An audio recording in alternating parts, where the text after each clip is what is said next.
ଭାରतर ଦୀର୍ଘତମ ସେତୁ ହେଉଛି ଅଟଳ ସେତୁ, ଯାହାକି ସମୁଦ୍ରରେ ନିର୍ମିତ ହୋଇଛି। ତେବେ 17,000 କୋଟି ଟଙ୍କା ଖର୍ଚ୍ଚ କରି ଭାରତର ବୃହତ୍ତମ ସମୁଦ୍ର ସେତୁକୁ ନିର୍ମାଣ କରାଯାଇଛି। ଦେଶର ଏହି ଦୀର୍ଘତମ ସମୁଦ୍ର ସେତୁ ବେଶ୍ ଆକର୍ଷଣୀୟ ଦେଖାଯାଉଛି। ତେବେ ସରକାରୀ ଭାବେ ଏହି ସେତୁର ନାମ ହେଉଛି ଅଟଳ ବିହାରୀ ବାଜପେୟୀ ସେଭ୍ରି ନାଭା ସେଭା ଅଟଳ ସେତୁ।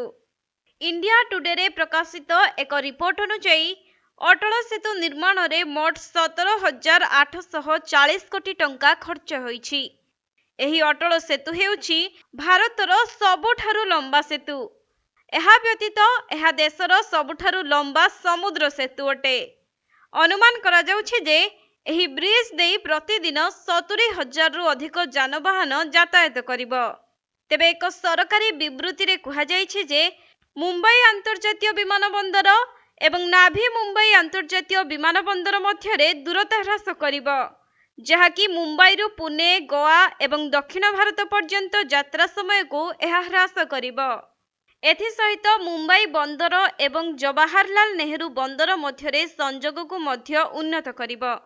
ତେବେ ସେତୁ ଉଦ୍ଘାଟନ ପରେ ମୁମ୍ବାଇ ଓ ନାଭି ମୁମ୍ବାଇ ମଧ୍ୟରେ ଯାତ୍ରା ସମୟ ବହୁତ କମ୍ ଲାଗିବ ବୋଲି ଆଶା କରାଯାଉଛି। ସେପଟେ ସମ୍ପ୍ରତି ଟ୍ରାଫିକ୍ ସମସ୍ୟା ହେତୁ ଯାତାୟାତ 2 ଘଣ୍ଟା ଲାଗିଥାଏ। ଏହି ସେତୁ ଖୋଲିବା ପରେ ଏହି ଦୂରତା ପ୍ରାୟ 20 ମିନିଟରେ ଆବୃତ ହୋଇପାରିବ। ତେବେ ଆସନ୍ତୁ ଜାଣିବା ଅଟଳ ସେତୁ ଉପରେ ଗତି ସୀମା କିପରି ରହିଛି।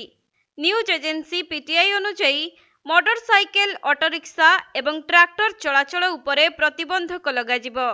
କାର୍, ଟ୍ୟାକ୍ସି, ହାଲୁକା ମୋଟର ଯାନ, ମିନି ବସ୍ ଏବଂ 2 ଅକ୍ସ ବସ୍ ପାଇଁ ଗତି ସୀମା 100 କିଲୋମିଟର ରହିବ, କିନ୍ତୁ ସେତୁ ଉପରକୁ ଓହ୍ଲାଇବା ବେଳେ ଏହାକୁ ଘଣ୍ଟା ପ୍ରତି 40 କିଲୋମିଟରକୁ ହ୍ରାସ କରିବାକୁ ପଡ଼ିବ।